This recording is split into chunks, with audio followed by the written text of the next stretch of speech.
What's up, friends, and happy Friday. Welcome into Rock Chalk Sports here on KansasNation.com. Sean Kellerman, Dan Courtwright rolling you through, getting you ready for a really busy weekend. And I Yes, think, Dan, it's feast week, it is feast week. I'm glad that you said that. We actually have games on as as we we always do. speak. I am, by the way, it's the start of feast week. I'm not even close to full yet. I can't wait. Boom. Feed this man. Feed him. Feed me. Feed Feed him. me all the Feed him the basketball. rock. Feed him It's the. officially feast week actually started yesterday. In my opinion, Technically, right? yes. Because the whole like K State played Mississippi State yesterday, so There like that were. was this.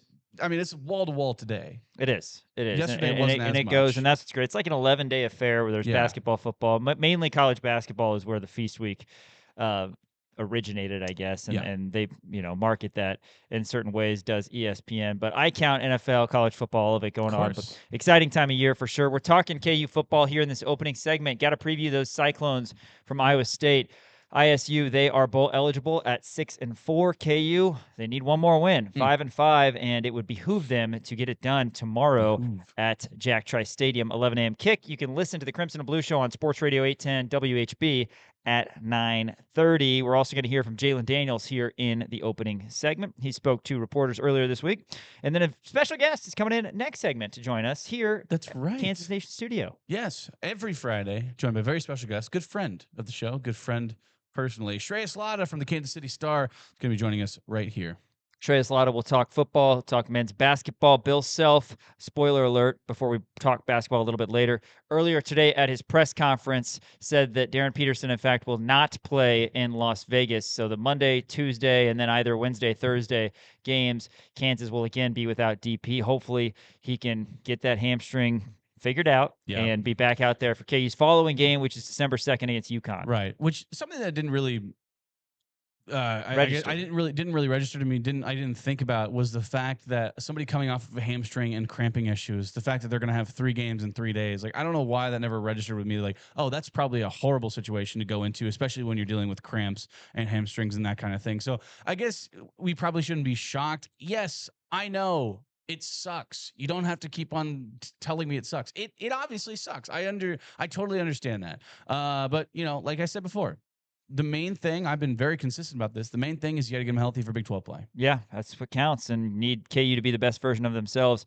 come March. Following Shreyas, we are going to talk KU soccer. They're on to the Sweet 16, knocking off number 20 and 6 seed Louisville yesterday in Durham, 3-1. And we're going to hear from Nate Lee and a couple Kansas soccer players at the podium post game. Next up, Sunday, it'll be here very soon. 1 o'clock, KU will take on the 2 seed and number 11 in the country, Duke, in Durham, for the right to go to the Final 8. Shout out to Nate Lee and his second program. I mean, this is literally the dream when you hire a new head coach. Already there's an ascent. He wins the Big 12 Tournament Championship his first year. Year 2, after losing in the initial round of the NCAA Tournament last year, he is back in the NCAA Tournament, has won 2 games, and now the Hawks are one of 16 teams left standing. This is not an original thought. Actually, Henry Greenstein, KSports.com, Lawrence Turner World, brought this up to me today. He said, looking through its entirety of Travis Goff's tenure here, he said Nate Lee's probably the best hire that he's had, just with how little he's done, or how much he's done and how little time he's been here. Yeah, it's tough, right? I mean, because they all come in at different times. It's like 2022, when you talk about Coach Leipold, you go from a team that wins no games in 2020, then Coach Leipold gets here. Before you know it, you're beating Texas and Austin, and then you're in a bowl game, and then you're in another bowl game. So yeah, a lot of great hires. True. Dan Fitzgerald has been incredible as well. Yeah, we haven't yet seen what Andy Derrick can do. You're right. Andy Derrick, he could be next up. Melvin Council spoke to the media earlier today. We will hear from him as well.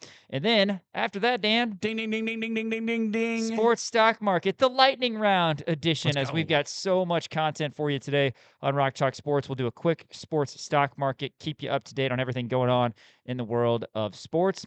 We're going to hear from the 2-time national champion Bill Self following that, his comments on Darren Peterson, the Players Era tournament coming up next week as well. And then we'll close hearing from some KU football players. We're going to get to Dak Brinkley today, as well as Blake Harold. Might get a NFL game pick or two as well if we have time for that. But let's talk about the Iowa State Cyclones here, Dan, in the opening segment. It's all about getting to a bowl game, and Kansas needs to win one more. Iowa State had a comeback victory against TCU their last time out. They're coming off a bye as well, but back on November 8th, they won in Fort Worth, got a big special teams play down the stretch and a double-digit comeback to end up knocking off the Frogs. Otherwise, they were staring at a 5-game losing streak after starting 5-0, went 5-4, and then, of course, as I said, 6-4 after that come-from-behind win when they were significant dogs. They're a little bit beat up. What can you tell us about Iowa State from a roster standpoint and this game in general? Yeah, so a lot of injuries in their secondary, which was supposed to be, one of the best secondaries, if not the best secondary, at least in the Big 12, if not the nation. A couple of those high safeties, they are out. Those are like certified NFL guys in the future, and so they're going to be missing them. Obviously, we know a lot about their kind of defensive scheme with the 3-3-5, with the rover, the 3 high safeties, that kind of thing. But on the offensive side of the ball, Rocco Becht has been just a consistent, person there that we all know and all remember how Rocco Becht kind of plays. He's a really good quarterback, but he's been dealing with some injuries. It's just kind of dinged up here and there. So it'll be interesting to see because, he hasn't played very well, especially in kind of that 4-game, that 4-game losing stretch, right? You didn't see Rocco Becht play really to his full confidence. And I think that Iowa State, and I have a couple of keys to the game regarding this. Iowa State, they're probably going to attack Kansas on the ground. Kansas right now, they're ranked 14th in run defense in the Big 12. And Carson Hansen, who is their leading rusher on the year, 721 yards on 141 carries, 5 touchdowns. The kid is a stud, and they're going to try to hammer this thing on the ground. They have some good wide receiver pieces as well. Obviously, they lost 2 really, really good wide receivers from last year. So a new wide receiver core for them, but they're still kind of getting some play with Benjamin Bomber, Chase Soul as well.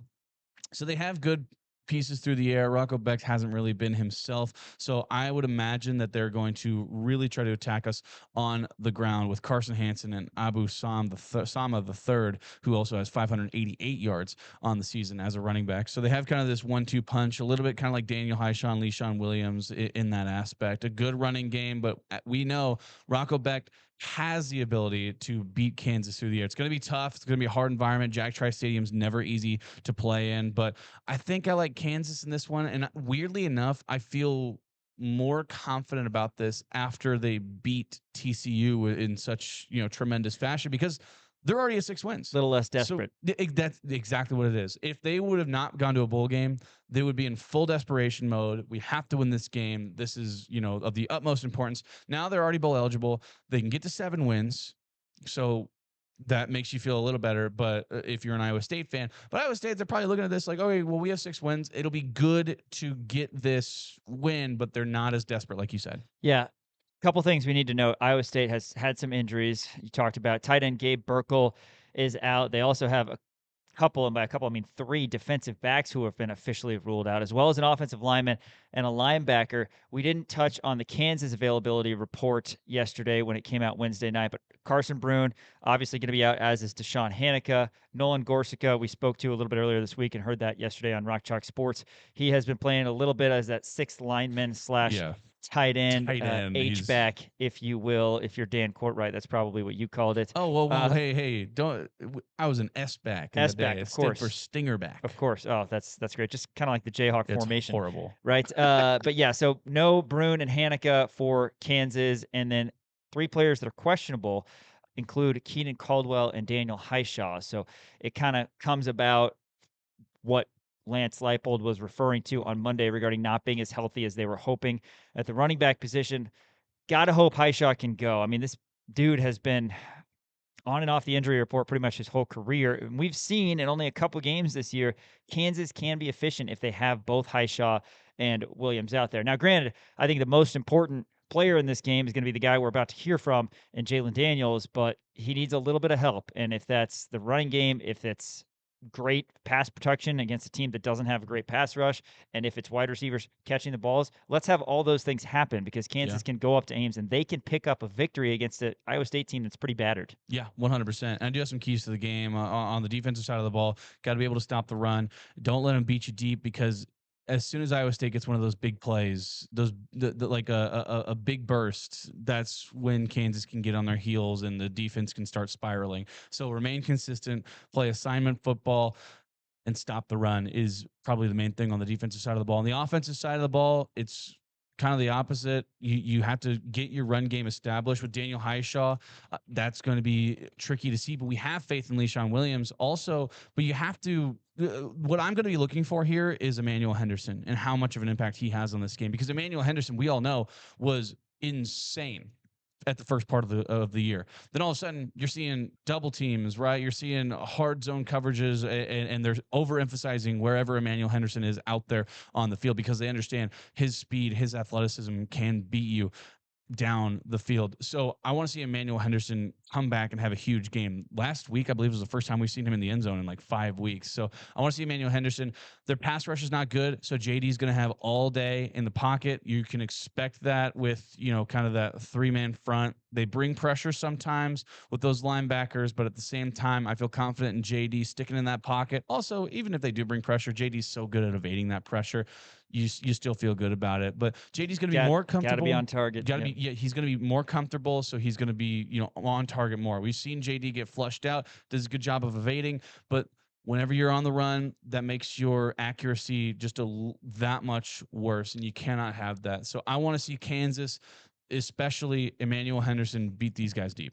Kansas needs to win this game for a lot of reasons. Yeah. Of course, first and foremost is the bowl game, but you look at the 5 wins Kansas has this year, and you've beaten the 3 bottom teams in the conference, your 3 conference wins, Oklahoma State, West Virginia, and UCF, and then you've beaten Wagner and Fresno State. You don't really have a strong resume right now, and resumes don't matter as much in college football. You got to get that 6th win, but point is, whether Kansas beats Iowa State or Utah or both, it would be their best win of the season. Hopefully Kansas is 7-5. You're 7-5. You got wins over Iowa State and Utah. That's pretty dang good. Yeah. So Kansas can still get that and try to be playing postseason football. Iowa State has a good resume, Dan. They are 6-4. They won at TCU. Mm-hmm. They beat K-State in week 0 in Ireland, and they also have a 39-14 win against Arizona. That's very impressive. Iowa State has been good. Of course, they've got losses. They have a close loss to Cincinnati.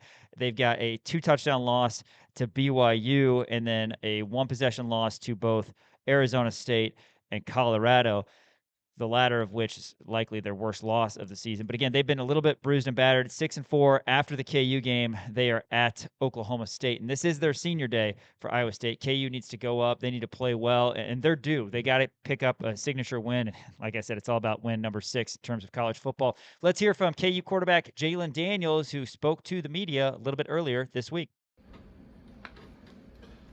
Stretch run, man. Has it hit you yet? Nah, I wouldn't say it's completely hit me. But, as I've been saying throughout the whole entire year, just enjoying every single moment of it, taking it all in.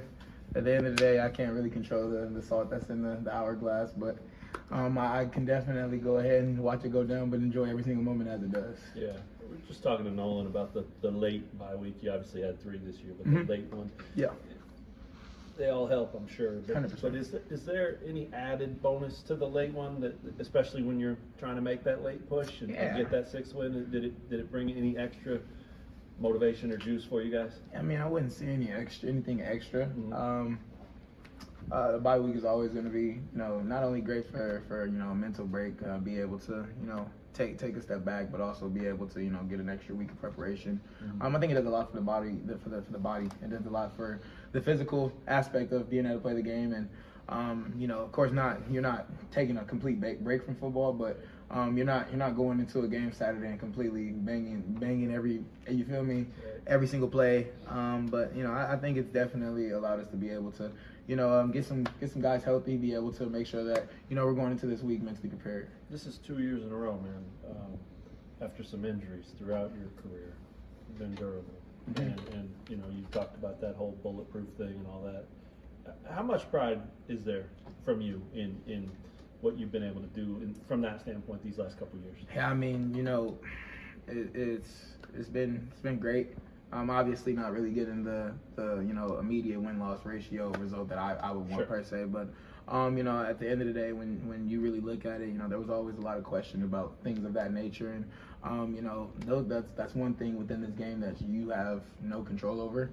you can do everything right, do everything that you can to be able to, stay the way that you are. But at the end of the day, things happen. And, for me, it's been very big on being able to make sure that my relationship with God has been good, and being able to thank Him every single day for waking up, being able to get another opportunity to be able to play the game that I love, but also being able to say that, He's putting my body in His healing hands, and just being able to have faith within Him to do everything that I'm doing. And it's been great, to answer your question.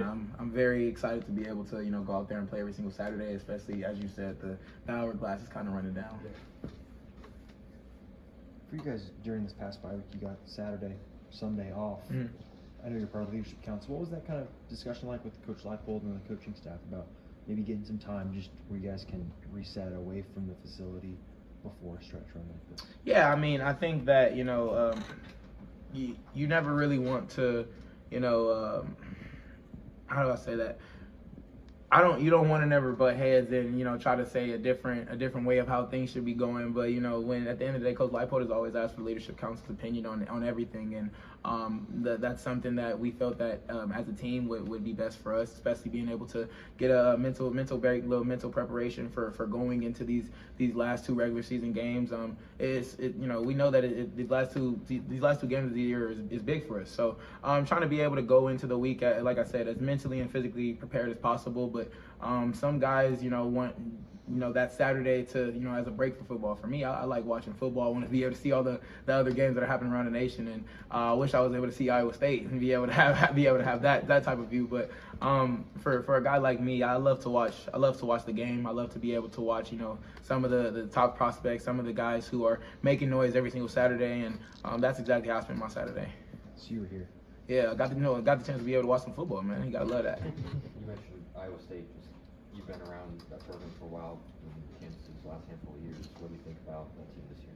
I mean, at the end of the day, first of all, Coach Campbell has always been somebody who's, able to do a lot at Iowa State. He's had a lot of success there, and, it doesn't really matter. At the end of the day, it's Iowa State, and we know that they come in ready to try to come win a football game every single week. So I've never been someone to look at, the past, if whether things are going negative or positive in the past. I'm never looking at the past, because at the end of the day, we got to play a game today, and you got to go out there and be able to prepare for another game like it's another game. It doesn't matter who was playing last year, who you're going against. At the end of the day, it's a new football game.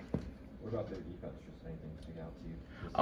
At the end of the day, when we're talking about defenses, they're one of the defenses that when I got to college, I was always like, oh my God, a 3-3-5 defense. They have three safeties high. I've never seen anything like that before coming to college. So, having the ability to be able to, disguise whenever they want, be able to have multiple different coverages with those three safeties, they're able to do a lot of things. And I think that they've been doing a lot of things well that way, especially in the secondary wise. And they do a good job of being able to disguise things and be able to make a lot of plays all over the ball. So.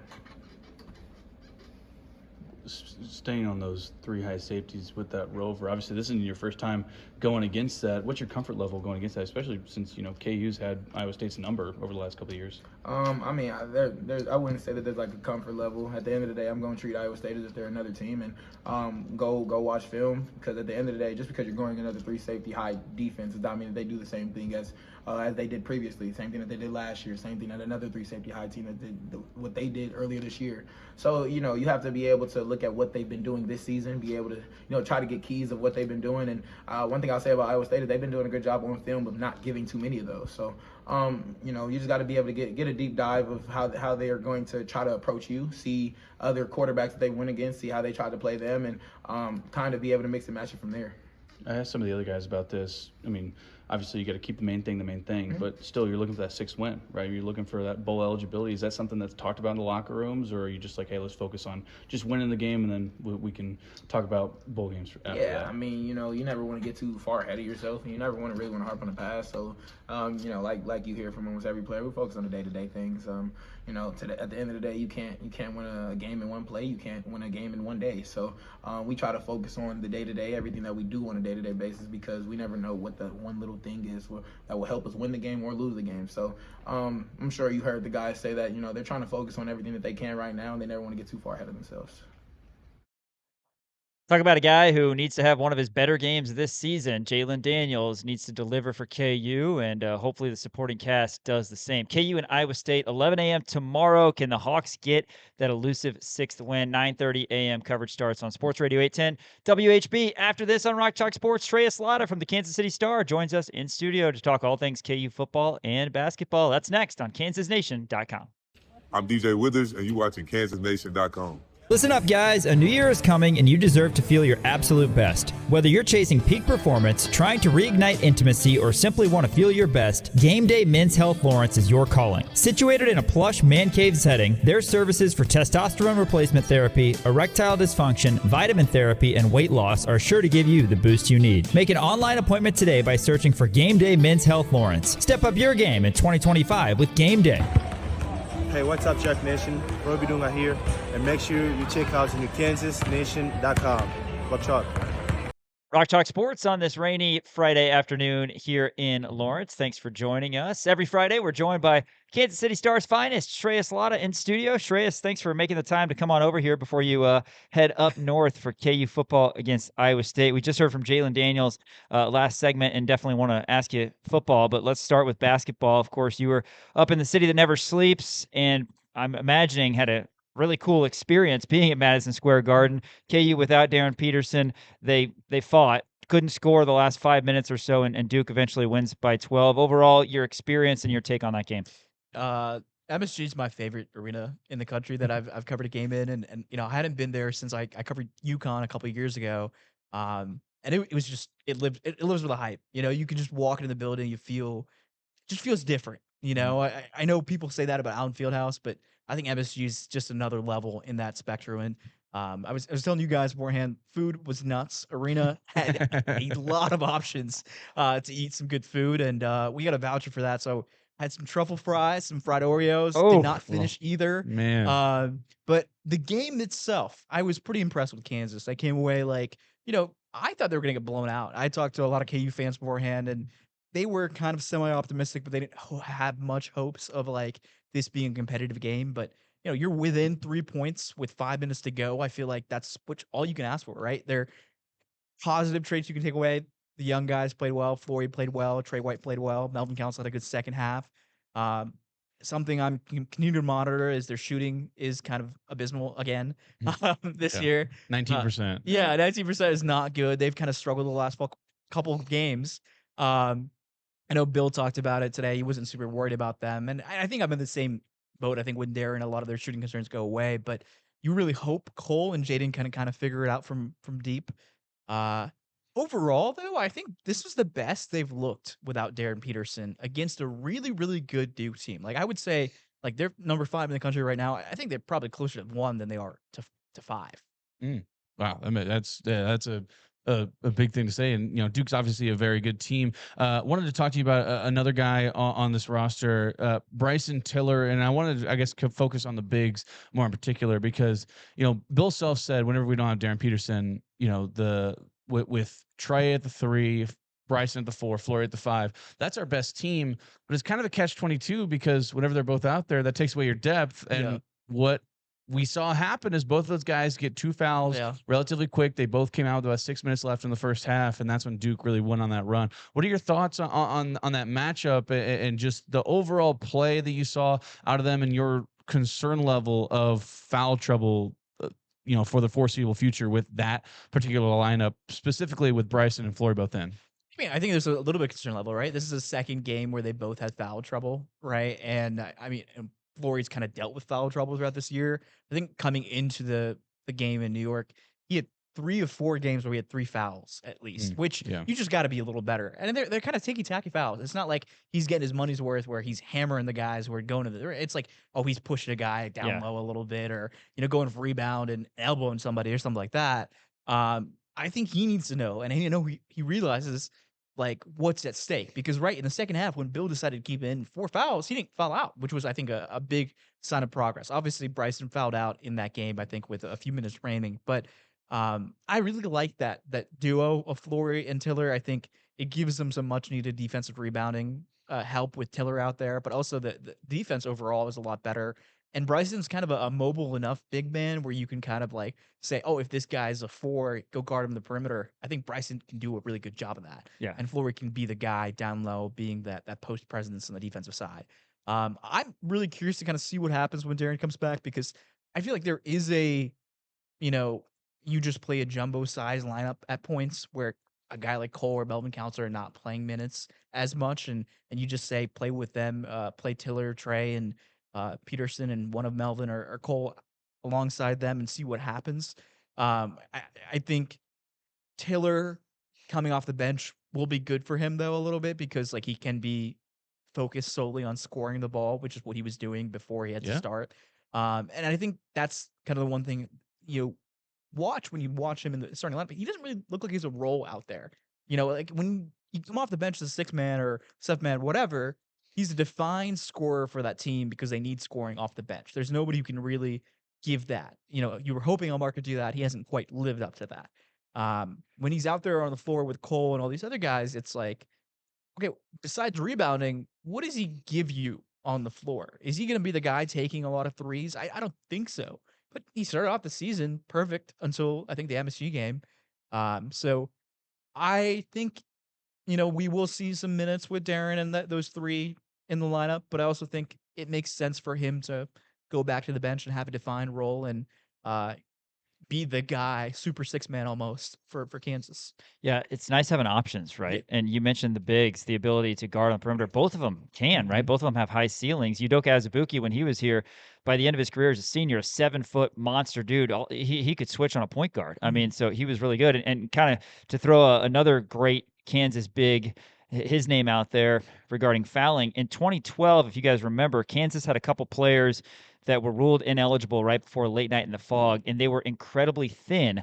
They started Thomas Robinson at the 4 and Jeff Withey at the 5, and it was absolutely vital that Thomas Robinson stayed on the court. And he stayed on the court all season because he was able to pick and choose his fouls to where they weren't ticky-tack. And he was a more veteran player than Flory, but if he was going to foul you, he was going to foul you, right? And he was going to avoid because he had to be on the court. And Kansas would win the Big 12 and go to the national championship game that year. And so that's very important, and those guys will continue to learn. I want to talk about this Vegas. We just heard Bill Self a little bit ago talk about how a DP is not going to play. Not shocking, I think, when you take into account that it's 3 games in 3 or 4 days. What do you want to see, Shreyas? We've got Notre Dame and Syracuse, and then who knows? Literally, it could be St. John's or it could be UNLV. It's a very strange deal. I think they're expanding to 32 next year in the players era. Right now, it's an awkward 18 team, but just goals knowing that you're definitely now not going to have DP. Yeah, I mean, you want to see a lot of what they did against Duke kind of go carry over, right? Start off hot, start off with energy, go out there, play in transition, get a lot of turnovers, play some good defense. I'm hoping to see some better shooting from Jaden Dawson and Cole Rosario. Those guys have kind of been very hot and cold, I think, in different games. Cole, I think, has given them a lot of great things on the court outside of his shooting. But the one thing they brought him to Kansas for was his shooting ability. If he can get that figured out, I think he's going to be a very valuable player for this team and an X factor almost to how good Kansas can be. Same thing with Jaden Dawson. I mean, Bill talked about it today. You want those two kind of giving 2 to 4 threes a game, and it makes life a lot easier if they are given that. I'm hoping to see Kansas win. I think that's the big thing. You don't want to go out of there losing 2 out of the 3. Yeah. You're hoping you win at least 2 out of the 3 and get some positive momentum going before Darren Peterson comes back. But honestly, I think it's a great opportunity for this team. I said it before, but it's not great that Darren Peterson is out, but the team is learning how to play without him. So when he goes out, plays extended minutes, and has to sit on the bench for like 4 or 5 minutes, some key stretch in March, the team is going to look back on these games and think about what they did without him, and they're going to have to do the same things. The positive, of course. I think it's an opportunity for this Kansas team to learn how they can be without him, and I think it's only going to be beneficial for them down the line. Shreyas Laddha, Kansas City Star, joins the show here in studio, and I mean, it's feast week. I mean, Kansas, it's Sean's favorite. I guess I don't want to say holiday because it's a week. It's like your Hanukkah, I guess. We'll go with that, because it's an extended period of time. Shreyas, wanted to switch it over to football. KU taking on Ames. I know you're heading up to the frozen tundra right after this. Heading up there with Henry Greenstein. KUsports.com, LJWorld.com. KUsports.com, LJWorld.com. Thank you.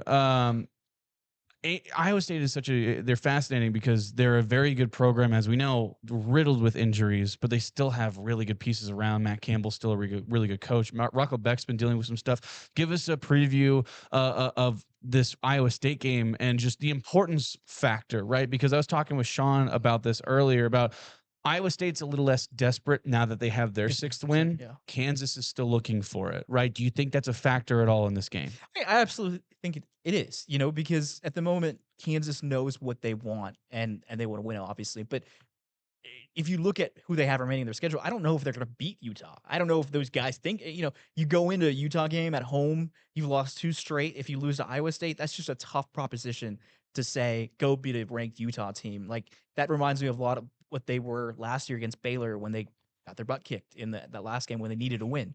I think they have a good chance against Iowa State. Kansas won 3 straight. It seems like Lance Leipold has Matt Campbell's number a little bit. Obviously, Iowa State is decimated, but Rocco hasn't had a great year. I know, obviously, with the injuries with his receiver core, but also he just hasn't looked as good as he did last year. I think he finished with 25 touchdowns, 9 interceptions last year. He has 12 and 9 this year. So that passing attack has kind of struggled. And I think that's really good for Kansas because they've been picked apart by good quarterbacks this year, and maybe Rocco can do that again. But I think, you go in, you expect Jalon to play his A game, the receivers to play their game, the offense to go out to a quick start, put pressure on Rocco to come from behind.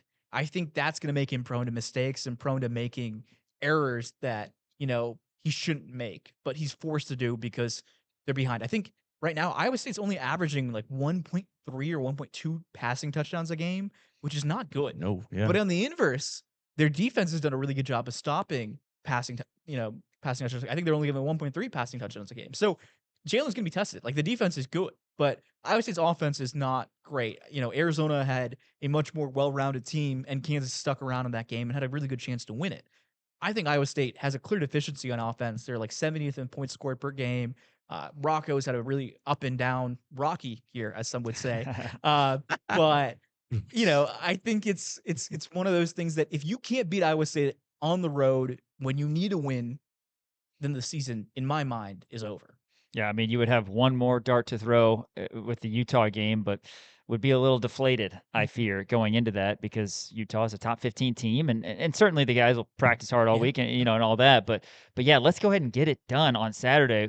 It's been forever since we played Arizona, it feels like, and it was painful. I got to know, Shreyas, offensively, what needs to happen for Kansas to get out of this second half rut they've been in, because that's killed them. It has. I mean, you can point to so many different things, the play calling and the defense giving up a late touchdown. The defense, for the most part, K-State game notwithstanding, has done their job recently. The offense is not scoring enough. What needs to happen on that front?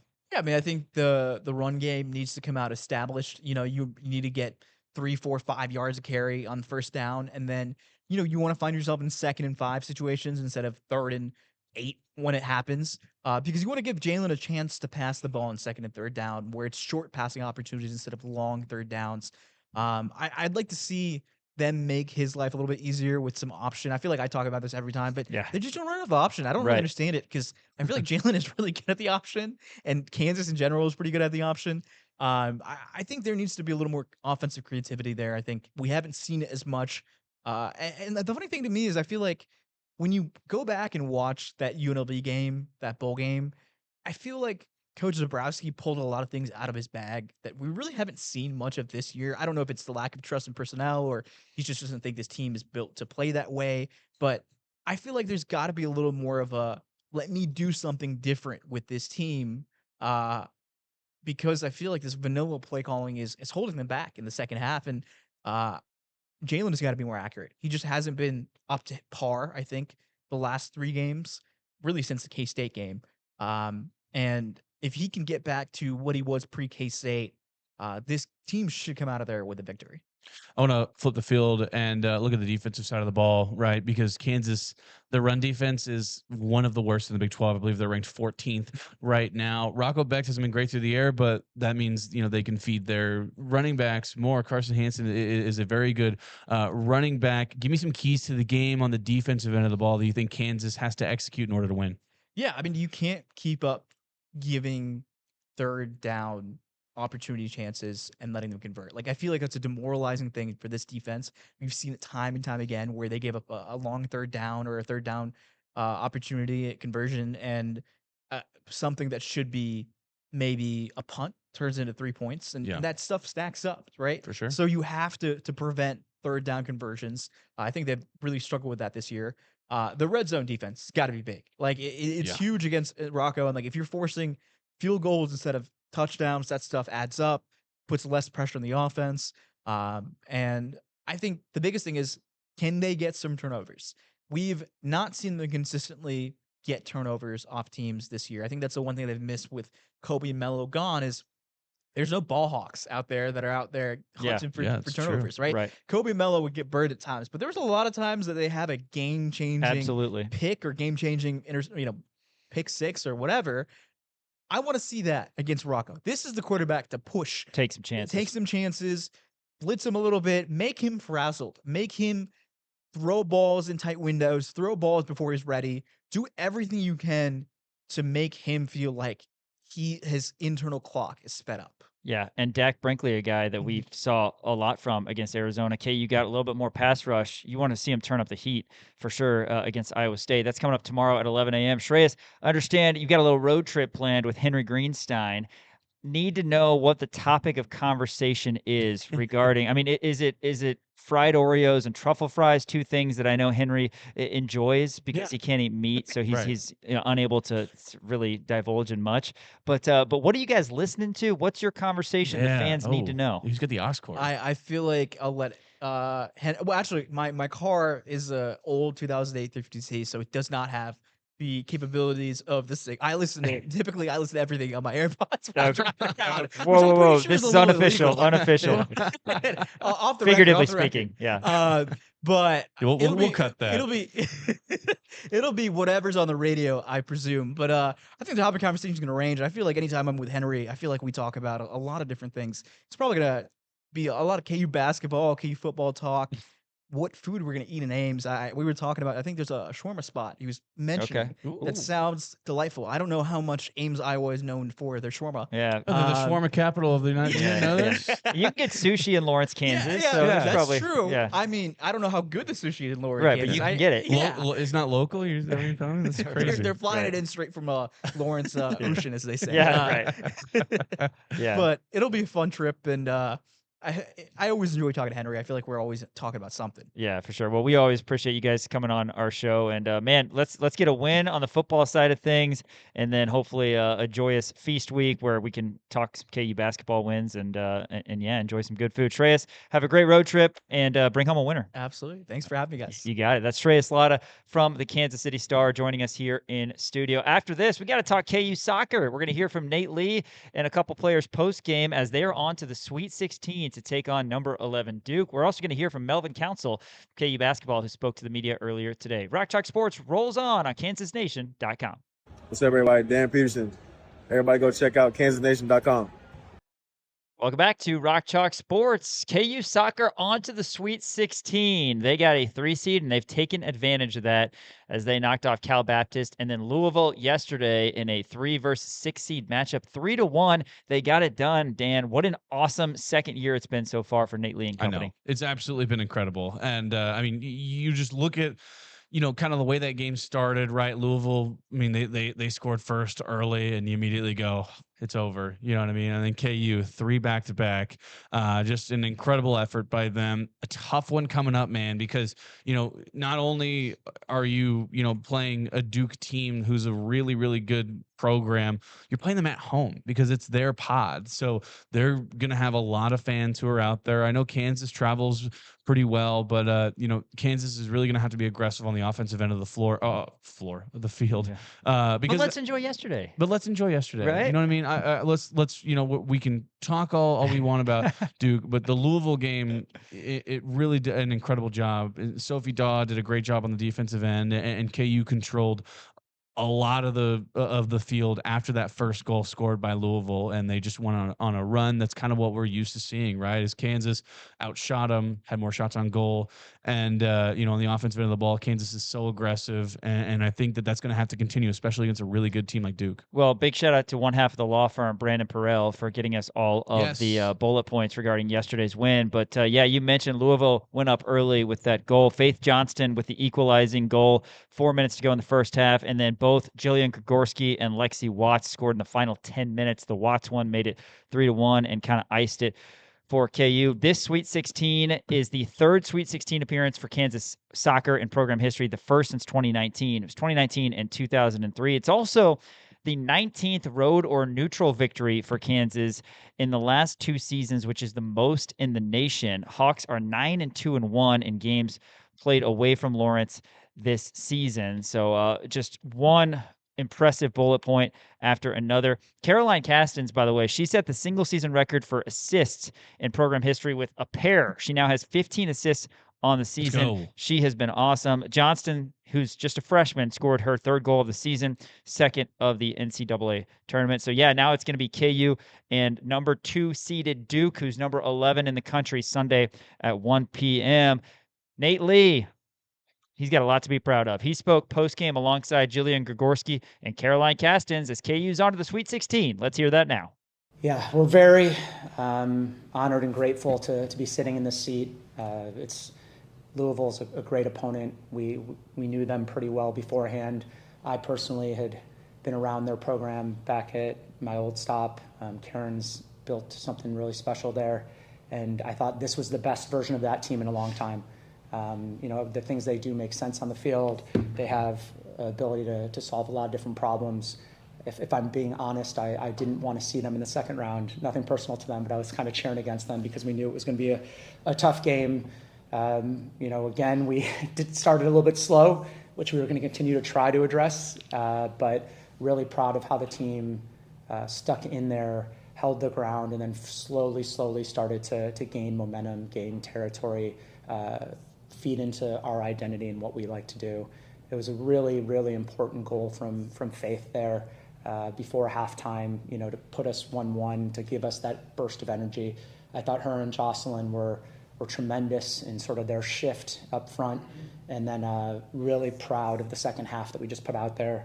Just check the stat sheet, and I think it says 11-1 shots in the second half, 6-0 in corners. And so the field tilted downward in our favor, allowed us to stay on the front foot. Louisville did find a few instances to break, but when they did, I thought our defenders and our team defended with purpose and honor. And getting those 2 goals there in the second half were really awesome. We broke, and Carol, who gets so many assists, and I'm sure that'll come up, got to the right spot, put a really good shot on frame, and the goalkeeper saved it, and Jill, as she always is, was there to clean up. Them being on that both ends of that goal is not a surprise if anyone who's been watching Kansas soccer. And then like we have done a few other times, like when you're defending a 2-1 lead, it's a lot easier if you make it 3-1 than to just hold on. And credit to Lex for getting in the right spot, and then what a composed professional finish. So can't be more proud of this group and this team. Very, very happy and proud to be their coach. What happened in the second half that you were able to dominate so clearly?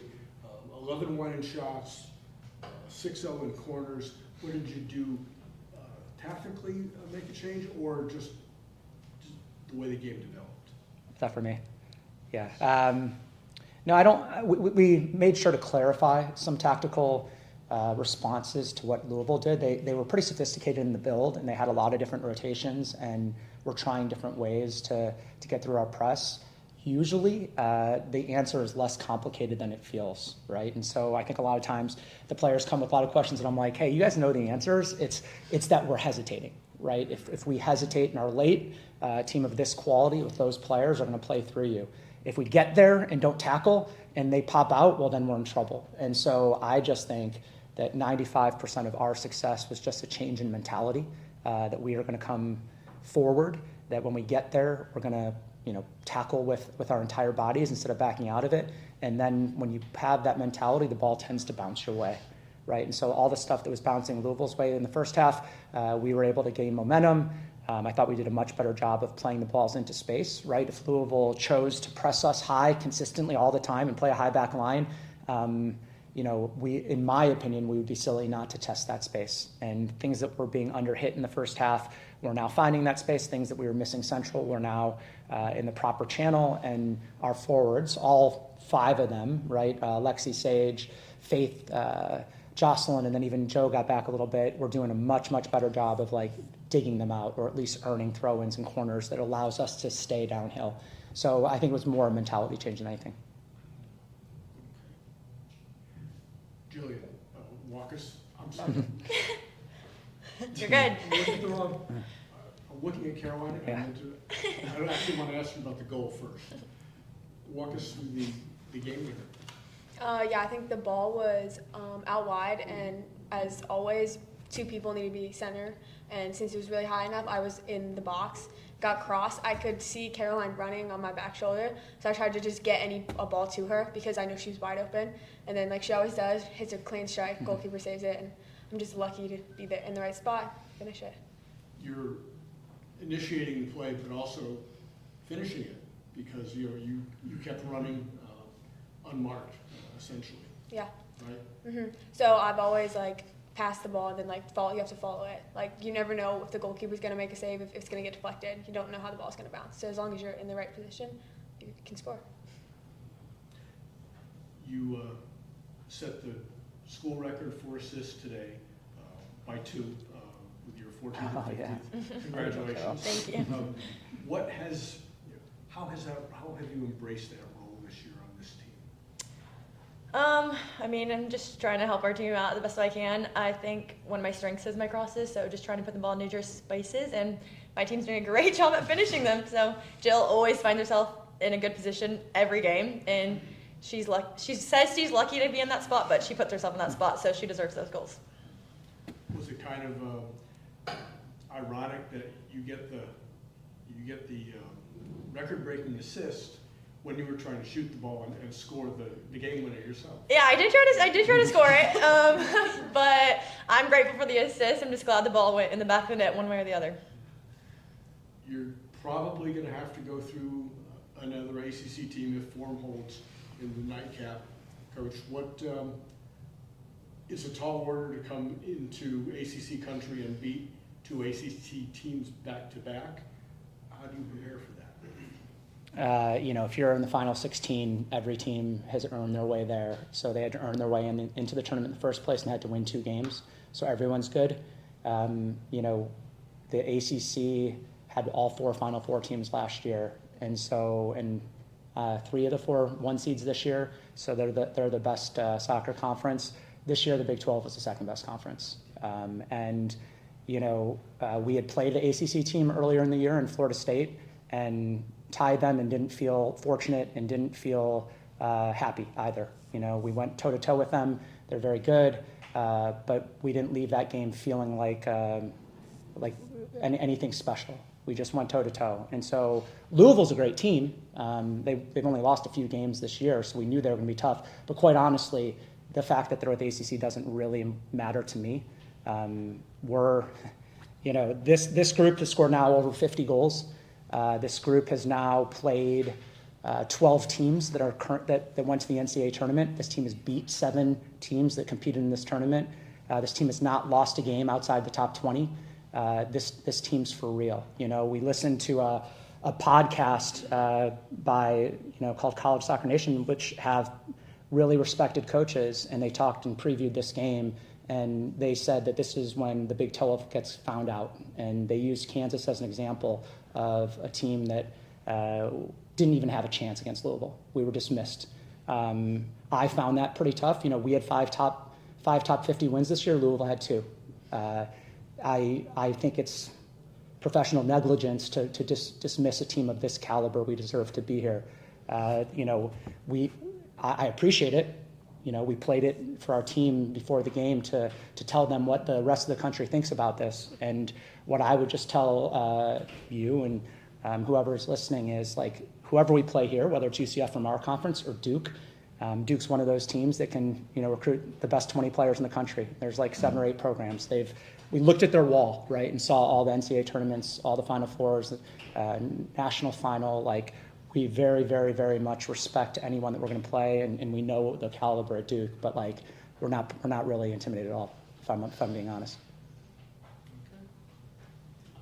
Carol, you mentioned after the Cal Baptist game that in order to get an assist, the person has to score the goal. How much trust do you have in your teammates to finish those crosses and those serves that you give in? I have full faith in them. Sometimes my balls don't go exactly where I want, but they somehow still find their way on the end of them. So I just think putting it in spaces, they know we have tactics on where to put it and where to go, and I think they do a good job at getting in those spaces. You're now second in the country in assists with another game. Is that on your mind a lot to get to that country leading, or you just AJ, what's the number? 16. 16 is the highest right now. You're at 15. So is that on your mind going into this next game, or are you just going to play with the flow? Yeah, I think it always is. It definitely is going to be on my mind, but honestly, it was on my mind today. Once we started it, I didn't think about it again. Like, it's not my main focus. So I think getting there would be awesome, but the main focus at the end of the day is just winning the game. Jill, you scored your 10th goal, tied Lexi Watts with the team lead. She's not here right now, but how can you speak for yourself and with her about scoring double-digit goals this year and just being the leading goal scorers of the year for the team? Yeah, I think Lexi and I, alongside all the attackers, we take pride in our finishing. We work really, really hard to get in the spaces and then be able to finish them, because it's one place to be able to finish them, but if you can't get into the spaces, you're never going to have a shot. So, I've learned so much from her. I'm so appreciative to have these past 2 years to play with her, just because she's a high caliber player, just like we all are. So, as long as I do my job, that's my only goal, is to get in my positions to help this team win, and that's all I want. And I think that's the only goal of our team. We just want to help each other and this team, because we deserve it. Coach, you were down 1-0 to Colorado at half in the Big 12 tournament, came back, scored 2 in the second half. To win that game today, you had Faith Johnson score right before half, but you're down for the majority of that first half, and then you scored 2 in the second. How do you teach or do you preach the resiliency to the team, or is that something that they bring on themselves? I think our program's built on grit and built on resilience, and these people. Caroline went through a coaching change and all the struggles that come with it. Jill decided to change schools very, very late in the process. Faith, who scored the goal, was committed to a different school, and then they had a coaching change, and she made a decision in June or July to come join us at KU. Everyone has their journey, and people who signed up for this program at KU weren't doing it because we were at the top of the mountain, weren't doing it because of all the flashy stuff. They just decided to buy into something that could be special. But that needed a lot of hard work, sacrifice, dedication, all the things, unity, gratitude, grit, all the things we talk about. We say we have to live it. And our job as coaches is to hold that standard all the time. And, with that standard comes adversity, and the players that are here on my side, and then all their teammates just live resilience every day. And so I don't want to go down again. We're going to try to fix that. It's becoming too much of a habit. But the great thing is that it never dented our belief. We knew we could come back, and when we figured we would, and just had to make some plays. This is the third time now Kansas made the Sweet 16, first time under your leadership. Is this uncharted territory for you, or how are you approaching this upcoming game now? Yeah, it is literally, right? So this is, as a head coach, my first time advancing to the Sweet 16. It's such an honor, and I feel so indebted to, I'm not the one playing the game. So it is, but we were in uncharted territory as a program last year, and we have the right people to go attack that challenge, and we'll do our best to continue to represent this program, this university, to the best of our ability. Looking ahead now, between Duke and UCF, if Duke wins, you might be looked at the underdog yet once again. How are you embracing that mentality? If they win, or if UCF wins, you'll be more likely the favorite. Yeah, I can't speak for anyone else, but I much prefer being the underdog. It was fun last year during our run. I felt, I'll speak for myself, a little bit of the weight of expectations this fall, where we were supposed to win a lot more games than we were last year. And it's a different responsibility, right? It's one that Duke carries every single year. Like I said, we look for inspiration, we look for motivation, and I think it's easier when no one believes you can do it. The good thing is once you get to this point in the season too, the other motivation is we can do something the program, in over 25 years of existence has never done. And if you're still standing after the next round, you're one of 8 teams in the country. And so, the other side, whoever we play, UCF Duke, has that same motivation. But I certainly wouldn't run from being the underdog. I think that's it. You have anything? Good. So thank you guys. Thank you. Big shout out to KU Soccer. 3rd Sweet 16 appearance in program history. It all goes down Sunday at 1 against number 2 seed Duke. Duke, number 11 in the country. KU's been so good all year. They've been a top 15 RPI team all year. It's no surprise that they're in the Sweet 16. Let's keep it rolling on Sunday. Yeah. And, of course, kansasnation.com for all your coverage of that all weekend long with everything going on in the world of KU athletics. Give us a subscription as well. YouTube, Apple Podcasts, Spotify, and all of our socials. Subscribe to us on all of theirs. Watch all of our shows, and then everywhere on the socials. Give us a follow. Just spend your entire day watching everything. Yes, everything, all day. That's what we do. So but we love the fan engagement, and we love all of our fans who are listening. So Absolutely. be sure to show us some love. We'll show you some love. KU basketball, 3 games in either 3 or 4 days, depending on how the first 2 games go. They'll play Monday and Tuesday, 2:30 tip-off both days in Vegas. I believe it's at the MGM Grand. I got to double-check that. There's Sounds right. games going down at multiple arenas over there. But 1 o'clock, Crimson and Blue show, both Monday and Tuesday next week. You can hear that on Sports Radio 810 WHB. Let's hear from Melvin Council, who really flipped the switch in the second half at Madison Square Garden against Duke and turned it on. Melvin met with the media today. And with multi-team events, and what's kind of your expectation heading into this one? I really doesn't have one, but I just can't wait to go out there with a new team and first time in Vegas with new guys, and we all can't wait to go.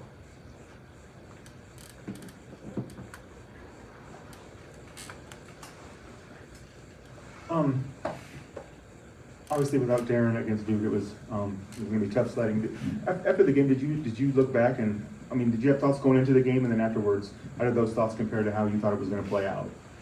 Yeah, we had thoughts. As a leader of this team, I was saying like we got to be tougher than them and just all work them. We had good moments and bad moments. Me and myself. I started off first half. I don't know what it was. I think it was. Just don't know. My shots wasn't falling, but Trey, Flory, and the rest of the guys had my back. And second half, kind of took over, but it wasn't really enough. And I feel like, without Darren, we still got a chance to do a lot of good things, and we know that we need to do a lot of good things without him to make sure that he's in the right spot when we come back. And have you reached that comfortability level yet since you got here? Are you still adjusting? Are things still coming at you, or where are you at as far as that? I'm still adjusting. My past couple of schools, I've been a scorer and stuff like that, so I'm just adjusting to the pass and making everybody eat off me and just making everybody in the right place and stuff like that. Melvin, over the last couple of games without Darren, I'm curious to know what your thought on this is. What do you think the identity of this Kansas program is right now? We're going to be scrappy, tough. We're not going to be able to score like that without Darren, so we got to do other things like get steals and run on transition. That's really it. What are they saying to you right now, or the coaches, about like your shot selection? What do they want from you in that realm? Oh, just be aggressive, keep shooting. It's gonna go in eventually, and I'm okay with my shot selections. I know I haven't been shooting the ball good, but trust me, I'm gonna start knocking down shots as soon as possible, and I can't wait. And what do you think it'll take from you guys as a team to have the most success you can playing 3 games in 3 or 4 days? Oh, just being together. We were just talking about practice today. This might be an AAU tournament. We all played AAU back then, and we had like 3 games in 1 day and stuff like that. So we can't wait to go out there in Vegas. Anything else, Mel? Thanks, Melvin Council, looking forward to his upward trajectory. Hopefully he has a great tournament, festival, whatever you want to call it, in this 18-team field. Kansas will play 3 games next week, beginning Monday at 2:30 against Notre Dame. After this, Ding, ding, ding, ding, ding, ding. it's our sports stock market coming up here on Rock Chalk Sports, KansasNation.com. Sean Kellerman, Dan Courtwright, Elijah Schmidt, Gabe Boucher with you on this Friday afternoon. It's time for our sports stock market, where Dan Courtwright tells us whose stock is up, whose stock is down in the world of sports. That's right, Sean. That's a great assessment. Thanks. Yes, we're going to tell you what stock is up and what stocks is down in the world of sports. Ding, ding. That was also ding, very ding, well said ding. by you. I know. I just came up with that. Can you believe it? Stocks up on beans. The Boca Raton Bowl has a new title sponsor. Bush's Baked Beans. Aw. You know how much I love weird bowl games, like the Meineke Car Care Bowl and the Dollar General Bowl. Pop-Tarts Bowl has been, Duke's by the way, Mayo. Duke's Mayo Bowl might be my favorite. Duke's Mayo Bowl is the reason I started eating Duke's Mayo. Duke's Mayo is the best mayonnaise out there. It is good, man. It's Hey, so good. It's all about advertising. If you I want to know. advertise with us, by the way, at Kansas Nation, go to KansasNation.com and figure out how to reach out to us, Yeah. because we're going to find Here's a way. Sean's cell phone number. Right. S. Kellerman at KansasNation.com. Right. If you'd like to advertise. Yeah, 100%. But yeah, the Duke's Mayo Bowl, man. And now It's we've so got the good. Bush's Baked Beans. So Good for them. What they need to do is take a page out of the Duke's Mayo Bowl book, have a Gatorade jug filled with beans. Oh, yes. Put on the coach. That's You gotta perfect. do it. You gotta do it. Absolutely, man. You gotta do it. I love, man. What's better, the beans, the bean pour, or the mayo dump? Mayo Because dump you're is- pouring the beans, you're dumping the mayo. The bean pour would be like, that would be more satisfying, because the mayo dump, like, it gets clumpy and it's just messy. And like, Yeah, I the like bean pour kind idea- of flows. Yeah, the bean Yeah. pour it flows nicer because it's a little bit more viscous, if you will. So I think that would be right. Yeah, the Viscosity the is- viscosity of it is noteworthy. Yes, very, very different than mayonnaise. Shout out to Bush's Baked Beans. That's so much fun. I saw that, and I was like, that should be in the sports stock market. Totally. So Well, Bush's if- Baked Beans, I will be buying your beans If because you need I'm to a know big fan. more about the measure of a fluid's resistance to flow, essentially how thick or gooey it is, we can tell you all about viscosity. Yes, absolutely. And Sean will let you know all The, about the it. bean pour. Bean dump. Stocks down on enjoying retirement. James Franklin. Yes, heading to has a new job Blacksburg. right away. If you paid me, so if my old job paid me, was it $54 million to stay away? I heard it was 49, but It's then I 49. saw this week that it got negotiated down to 9 based on what Virginia Tech is paying him. Interesting. I mean, in what world would you be So- set to make 49 and be willing or even open to a negotiation? Right. So, I mean, Virginia Tech must have dropped a bag and just essentially like replaced that. I mean, But you're also- fighting for both, though, right? Right. So you want if the you're buyout and the basically, if you're salary. getting, so let's say it's a break-even situation where it's like you're getting 49 million to either A, work, or B, not work. I would choose the not work every single time. But you'd be bored. I could golf. You could live with that. Yeah. Yeah, I could. Yeah, you mean $49 million? I think it'd be okay. I could find something to do with my spare time. You know what I mean? You know what? You know what bummed me out about this rundown of sports stock market is you didn't go from up on beans to up on rice right away. I should have. I mean, man, talk about a segue. Yes. Tell us why So- stock's up on rice. Stock's up on rice because rice, they're offering free beer. You heard that right. Free beer to the students that attend Saturday's football game against North Texas. Free beer, 2 of my favorite things in the world. My favorite flavor. I always say it. My favorite flavor is free. Yes. Shout out to Rice. This is such a fun idea. They're Yes. giving all. This is Rice University. just to Rice be clear. University. Yes, not Jerry Rice or the side dish. I mean, like, this is such a good idea, and I love this because North Texas is really good, and you need fan support to go out there for Rice, right? Rice University, Rice is fascinating to me because like that stadium has hosted Super Bowls in the past, and like JFK announced that we were going to the moon at that stadium. You would think Rice would be a bigger name. But it's just in the world of sports. It's not. Man, they focus more on the academic side. I get it, right? They think of themselves as the Ivy League is this of the a Lone stab Star at Bowdoin states. Groon? No, Okay, it's not. I'm just saying, like, you would think that. I mean, that's a quality athlete. You think who they came wouldn't over have from to be like, Rice. hey, yeah, it is. Absolutely it Yes. is. You know, oh gosh. This is going to, JT Daniels, or no? Is that his name? Yeah, the guy who went to like 7 colleges, the quarterback. Georgia, and then USC, and then he ended up at Rice. Wasn't he at LSU at one point too? Maybe. That's He crazy. played well at Rice. Shout out to him. Anyway. Yeah, whatever. But yeah, shout out to Rice. Free beer. Also, like, specific. Is that like just a desperation move? Specific food items. North Texas too. is a fun team. They're so Best to fun. maker. I know. They're so fun. It's fun. And their coach, by the way, I mean, he's got to be the number 1 name on that coaching carousel yeah, I'm list. sure he is. Yeah. Speaking of the coaching carousel, I'll get to the fate of the coin in just a second, but I wanted to touch on this. Stocks up on ultimatums. Allegedly, I want to use this word, Lane Kiffin was given an ultimatum. I use that word precariously because Lane Kiffin came out and said it wasn't an ultimatum, but there's a deadline. Lane Kiffin was given a deadline November 28th for the Egg Bowl against Mississippi State to decide whether or not he's going to stay or go from Ole Miss. So Kiffin went on. It came out this was an ultimatum. Ole Miss was like, "Hey, you got to decide right now. If you don't decide by November 28th, we're gonna let you go." Basically, like, we'll make the decision for you, kind of thing. Which is kind of crazy to be in that situation because Lane Kiffin I think he's a fantastic coach. Now, does he have the best reputation? Probably not, because of the whole, remember that back in the day when he, told Tennessee fans, he's like, yeah, I'm here for the long haul. And then he took the Raiders job. And then he's always like weirdly in the news. So I get it. Also, I understand that like the coaching carousel is getting crazy and Ole Miss is just kind of, they're watching their backs in case they need to get into it early. So they need to know if Lane Kiffin is either staying or going. Like I said, Kiffin went on McAfee and said there's no ultimatum, everything's fine or whatever.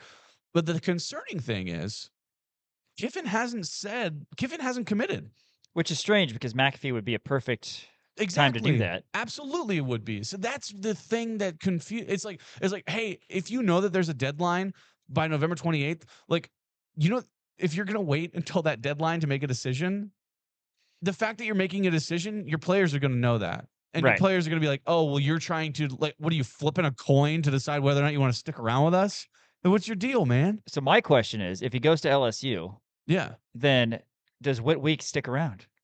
Because then that's a father-in-law situation. That is right. That's a very good because he's point. a junior. Because he's still dating Landry, right? I would imagine so. I mean, I don't know. I didn't text him or anything. But you should. But he seems like, I mean, he's probably on NFL draft boards, right? Easily, I haven't been, so who knows? But he probably doesn't want to be coached by his father-in-law. That's potential father-in-law. Potential father-in-law. That's probably true. That could be that could get a little iffy there, but still not a great look if you're Lane Kiffin to not make a decision yet, right? Like usually if you're put in that situation, you're like, hey, you got to decide whether or not you're staying or going. Yeah, I mean, his decision's made, right? Away tells he ain't staying. Right. That right away tells your players like, you're actually like thinking about this and you're gonna wait until the last minute and have everyone on the edge of your feet. Lane Kiffin, I mean, we know loves the spotlight, so he's gonna drag this out until November 27th. He's one of those guys that you know how like, we all have like a friend that nobody likes. We all have like a friend that nobody likes because it's like you're kind of he's just kind of a.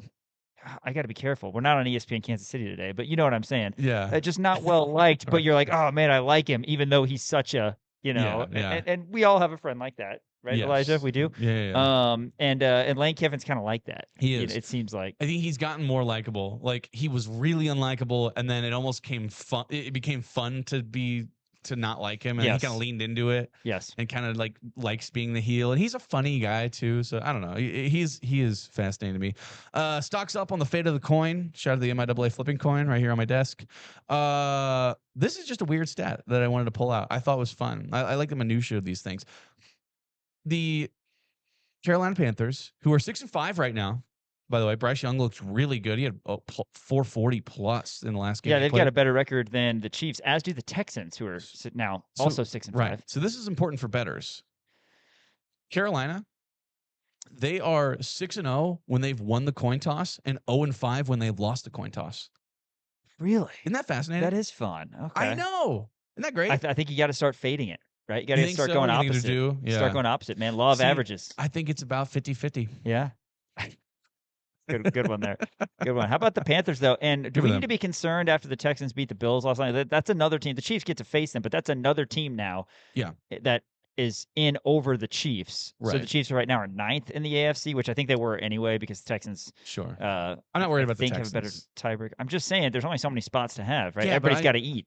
I mean, I'm not a Davis Mills believer. I think the Bills are just kind of falling off. They had 7 sacks though. I They mean, did. that's going Their to defense play. looks That's good. going to play against anybody. That's absolutely true. Also, shout out James Cook. Anytime touchdown, yeah. minus 105. Yes, didn't get 2 touchdowns. I know some people Yes, really he got needed exactly that 2 one touchdowns. touchdown. Did James? Very Cook. unfortunate. They got in the red zone late and just would have had it. Didn't Unfortunate. find a way. Stocks down on good old fashioned fun. Cam Scadaboo was at Monday Night Raw. Got into a shoving match. By the way, I'm always a big fan. You used to be a big WWE guy. Absolutely. I did as well. So there was a guy. I don't know any of the new guys. Like I stopped watching back when Rey Mysterio was at his I peak. got very lucky. I was there with Stone Cold Yeah, you and were The the Rock Attitude and, Era, and Hardy which is- Boys and Generation X Yes. and all that. I mean, you couldn't See, beat I it. The was Suck watching, It and the right. yeah. I was watching at the height of the like Batista was there and like John Cena was like right like probably at his peak, but it was after his rap career. See, Cena was right after I left. Like I was there See, with the that was- Heartbreak Kid and Christian and Edge and so much China fun. and Lita and all Yeah. those. Man, Oh, great man. names. Anyway, Yeah. Anyway, so Cam Scadaboo was at WWE, and there were some guys. I don't know who they are. Again, I don't watch WWE, but Cam Scadaboo was like around the barrier, and he got into a big shoving match with these guys. It was all for fun, and obviously not. I don't want to say not real. It's scripted. I will say maybe scripted. Cam I know. I heard, there's a gasp from Gabriel. These are like Santa's not real. Cam Scadaboo. So the biggest issue is Cam Scadaboo's injured. He broke his fibula. He dislocated his ankle. He tore a bunch of ligaments down there. And so a lot of Giants fans are like, "What are you doing, man?" Cam Scadaboo came out with a statement, which I think is the most Cam Scadaboo thing ever. Said, started off with A-Y-E. Honestly, if you don't think that I'm having a good time while dealing with a tough time, then go ahead and unfollow and casually move on. I'm not able to play football and have the fun I've been having my whole life, so I'm doing things outside the box, trying to find stuff to keep me happy. Enjoy the rest of y'all's week, and just don't talk about me if you ain't got nothing nice to say. Salute emoji. stocks up on moms, right? That's what moms say. Absolutely. They say If he ain't got don't have nothing. anything nice to say. Don't say- say anything at all. I'm on Cam Scadaboo's side. I'm good with it, man. He's allowed to Absolutely have a good time. Stocks down on Sean Kellerman. I just want to throw this in there because Justin Fields benched for Tyrod Taylor. That is official. That Bad is a quarterback. silly move. Officially. What's the deal? Why Bad. is he benched? Because he actually hasn't been that bad. So I actually looked up his stats. They were kind of good. Yeah, like that's he's what I'm like saying. he's like 7 touchdowns, 1 interception. It is an 4 official rushing benching. touchdowns. They have literally nobody around him. No. I mean, AD Mitchell, if he catches those balls last Thursday night, then the stats are a lot better. But okay, so here's the thing. Like I understand you still think of like, oh well, just wait for his moment. He's 26 years old. Like the time has passed for him to finally. Now, sure, like Baker Mayfield got his, kind of third or you can say like 4th chance with the Tampa Bay Buccaneers. I don't think Justin Fields is going to be like that. I do not see him being a good he makes terrible decisions. His field vision is bad. He's fast and he's good at scrambling. He's good on the run. I just do not think he's a good quarterback. Way younger than Stetson Bennett. I'll still ride with Justin Fields. I'm still holding out hope for him. And honestly, like you said, he hasn't been that bad. He's just on the Jets. I know. That's true. I mean, I'm sure he's a good guy. I'm Absolutely. sure he's a good guy. That's always a good fallback. What else we got here? Stocks up on holding your liquor. CeeDee Lamb. This is per Calvin Watkins of The Athletic. CeeDee Lamb denied throwing up in Las Vegas casino before Cowboys-Raiders game because he knows how to hold his liquor. So apparently CeeDee Lamb and George Pickens, they missed curfew after having dinner and a few drinks at the Red Rock Casino, and they were benched on the team's opening drive of this past weekend. And there was a bunch of reports like, oh, they were out at like 3 a.m. Like they were, out having a good time. He was throwing up in the casino, and CeeDee Lamb goes, I didn't throw up. I just was out. I was just out. Hey, you know what? And I actually love Stocks that. up on masculinity. I love in honesty. Like I love that where he was Yeah. like, no, that's not, or like even he wasn't even like, I'm not gonna dress anything. He was like, I wanna set the record I straight, didn't throw okay? up. Yeah.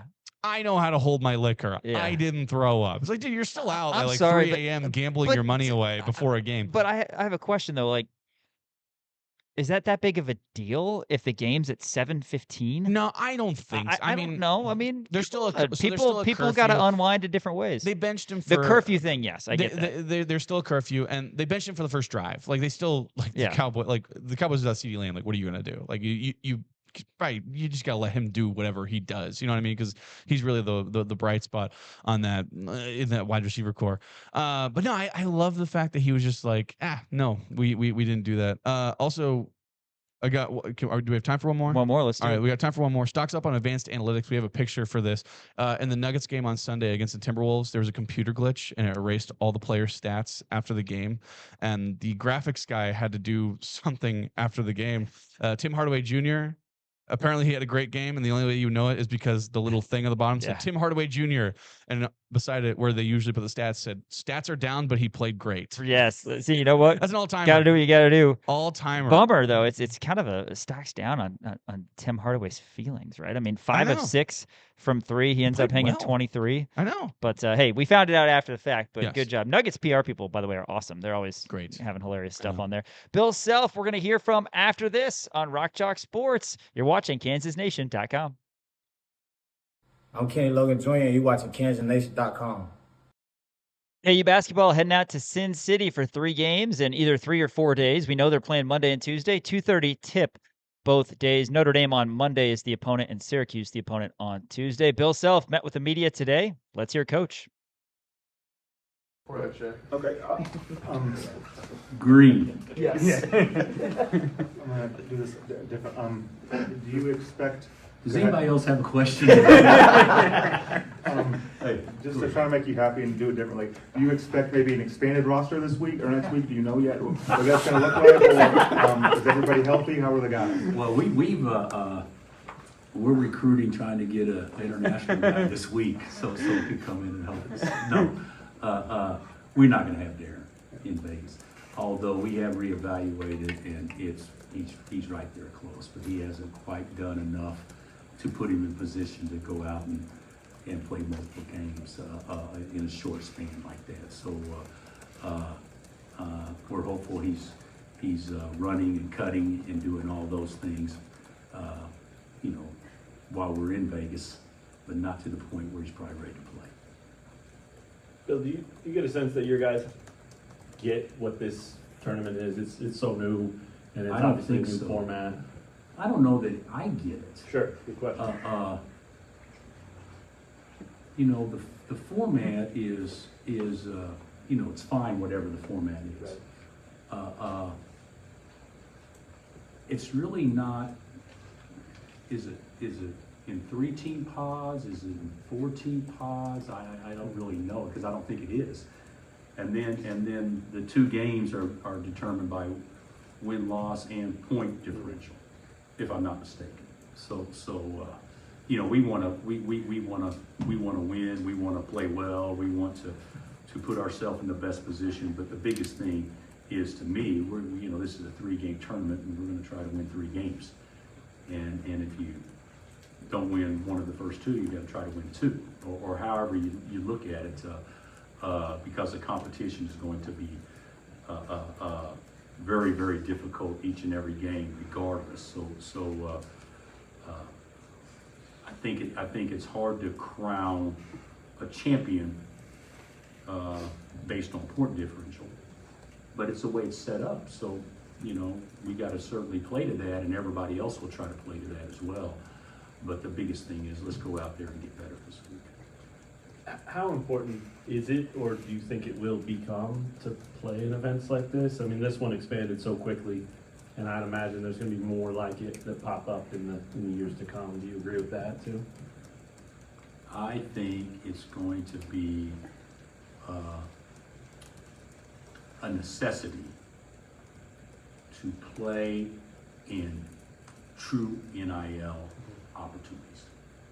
because with the rev share agreement and what schools can do, and each individual school has their own deal on how it's set up within their department on what schools can get respectively in each sport, how important would it be to have true NIL, which is 100% permissible that every school does, to have opportunities through that maybe you wouldn't have if you didn't play in events like this. So it's who knows what the future holds, but it's certainly the wave of the present. So, which I assume will extend into the future. Kind of related to that, I guess, the payouts the players come from doing NIL activities while they're there, I guess. Do you know like what kinds of things? I don't know. Okay. Yeah. That would be a question for somebody else. But yeah, they've got to do some things, and they've already done some things here on campus, so that they can utilize already in place there or already utilizing. But Henry, I don't know exactly what those things are. Okay, and then you mentioned on Tuesday the possibility for MTE to help with team bonding. I guess what in your experience makes one serve as a good team bonding experience, or how can you guys facilitate that during your time in Vegas? Well, I really don't think where you're at has a lot to do with it. Maui's hard to beat if you're going to hang out, but Vegas is a fun place too. But what I'm talking about, 3 games it could be 4 days, but 3 games in 3 days where you spend all your time with each other. And if you're not playing or practicing, you're in the film room with each other, and you're talking about certain things and making adjustments, and it's kind of just us, even though families will be there. The opportunity to spend time with families isn't going to be prevalent, Monday, Tuesday, or Wednesday. It'll be maybe a little bit before, and maybe on Thursday. Well, we'll probably come back immediately after the game, whenever our last game is. But the bottom line is, it's just us, and I think those things are good. How do you prepare? You got a haircut. Thanks. I hope you're not good. How do you prepare for the scout for Notre Dame and Syracuse, knowing you're going to play both, one in front of the other, as opposed to a tournament where you don't know? I think that's a good question. So both scouts are done. So what we have done is we practiced twice yesterday. We practiced twice today.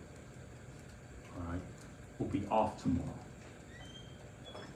and travel, and then practice on Sunday. So tonight's practice will probably be exactly on probably both of those teams a little bit, because we got through a lot of stuff that we want to do with us today. And then Sunday would be strictly Notre Dame, and then play Notre Dame on Monday, and then Tuesday be some carryover based on what we do tonight. Does that make sense? So that's how we do it.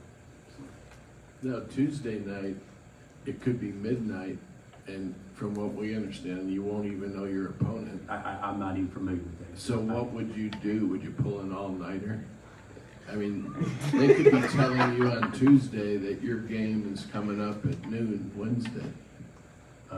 I guess they could, but we're just going to roll with it. Let's play good on Monday and Tuesday and roll with it on Wednesday and see what happens. I mean, it's kind of like going on a trip to New York, and you get to the airport and the airports are closed. Do you panic, or do you just roll with it and you get into New York at 10 or 11 o'clock at night, as opposed to arriving at 4 o'clock in the afternoon where you can actually play off of that? It screws up your schedule, but everybody adjusts. Life is full of adjustments, so that won't, if you can't adjust to that, then you probably don't have a very tough team.